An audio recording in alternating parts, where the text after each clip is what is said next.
अस्सलाम वालेकुम नाज़रीन कराम, मैं हूं आपके साथ अशफाक इसाक सत्ती। फाइनली हुआ ये कि from the position of power जिस तरीके से हमने बेफिटिंग रिस्पांस दिया काबिज अफगान तालिबान को, फितना अल ख्वारिज को, फितना अल हिंदुस्तान को, और उस जारहियत के बाद जब उन्हें जवाब मिला जो कि जिसका दायरा काबुल और कंधार तक पहुंचा, उसके बाद उन्हें थोड़ा सा होश आया और उन्होंने पसपाई की और फिर दरख्वास्त की कि जी जंगबंदी कर दी जाए। अच्छा, आप ये देखिए कि इस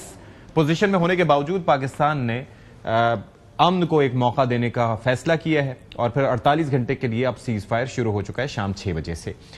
अब है ये कि इस दौरान अमन को मौका दिया जाएगा, लेकिन देखना होगा कि मैं तो आज तक ये समझने से कासिर हूं कि आखिर इनकी प्रॉब्लम क्या है।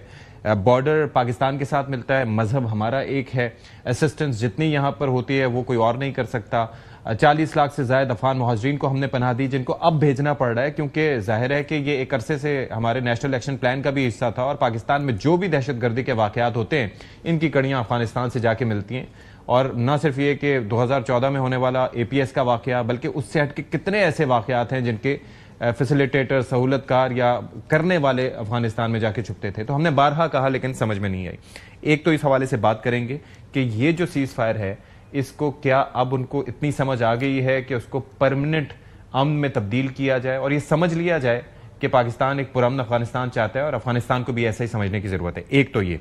दूसरा ये है कि जी सोहेल आफरीदी साहब फाइनली तमाम तर वो कहते हैं ना कि 10 बहाने गवर्नर साहब ने किए, लेकिन उसके बाद जाके फाइनली वो अब वजीर आला खैबर पख्तूनख्वा बाज़ाब्ता तौर पर बन चुके हैं। हल्फ ले लिया गया है उनसे और गवर्नर साहब को आपको पता है कि एक तो अदालत का भी फैसला आया, फिर बिलावल साहब ने जिस तरह से उनको कहा कि गवर्नर साहब आपको जाना चाहिए खैबर पख्तूनख्वा और वहां पर अपनी आईनी जिम्मेदारियां पूरी करें, तो it was a message from the chairman. तो फिर गवर्नर साहब उसके बाद फिर रुखसत हुए और आज उनकी जानिब से हल्फ ले लिया गया है। तो अब ये तो चीज अपनी जगह हो गई और इसके अंदर पहले उनकी जानिब से जो बात की गई थी कि जी दस्तखत नहीं मिल रहे और इन पर्सन नहीं दिया, बाय हैंड राइटिंग जो उनकी थी वो मैच नहीं कर रही थी और ये टाइप हुआ नहीं होना चाहिए, तो वो उसको जाहिर है कि वो ऐसी चीजें थी कि जो कहीं पर स्टैंड नहीं कर पाती। तो एक तो ये चीज हो गई, लेकिन मसला ये है कि उनकी स्पीच किस तरह की थी, किस तरह की होनी चाहिए थी दो मुंतखब वज़ीर आला की, और गवर्नेंस के मसाइल पर वो तवज्जो देंगे या फिर एहतजाजी सियासत ही होगी उनकी, वही चलती रहेगी। इस पर भी हम बात करेंगे। दूसरा TLP, मैं समझने से कासिर हूं कि उनको अचानक क्या हुआ,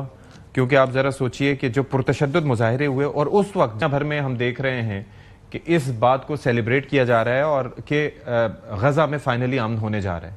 यानी कि अक्टूबर 2023 से लेके अक्टूबर 2025 तक उस खित्ते में जो कुछ हुआ उस पर दिल खून के आंसू होता है। हम ये नहीं कहते कि जी नेतन्याहू जो है वो अमन का सौदागर है, उसने तो जेनोसाइड किया, उसने मुसलमानों के जान से खेला, उसने उनको तबाह व बर्बाद किया। गजा के लोगों के साथ जो जुल्म नेतन्याहू ने ढाया आगे चल के उसका भी हिसाब होगा, लेकिन पहली प्रायोरिटी ये थी कि यहां पर अमन कायम हो। लेकिन ये जब अमन का मुआहिदा होने जा रहा था, सारी चीजें होने जा रही थी, उस दौरान ये निकलते हैं बाहर और जो पुरतशद्दुद इनकी जानिब से मुजाहिरे किए गए, आप उसके अंदर देखें कि उसके अंदर सैकड़ों पुलिस एहलकार, 250 से ज्यादा उनकी तादाद है, और फिर एक SHO को भी शहीद किया गया वहां पर। और पूरा ये इलाका, अगर आप लाहौर की बात करें, लाहौर से लेकर इस्लामाबाद, ये मफलूज करने की कोशिश की गई। यहाँ पर इंटरनेट बंद रहा, यहाँ पर रास्ते बंद रहे, GT रोड हो, मोटर पे हो, लोगों को आने जाने में मुश्किलात, बाकी गुड्स ट्रांसपोर्टेशन में मुश्किलात। तो ये समझने से कासिर था कि इस चीज की टाइमिंग क्या थी। इस पर भी हुकूमत का मैसेज आ गया है कि जी रियासत किसी से जत्थों के हाथों यरगमाल नहीं होगी।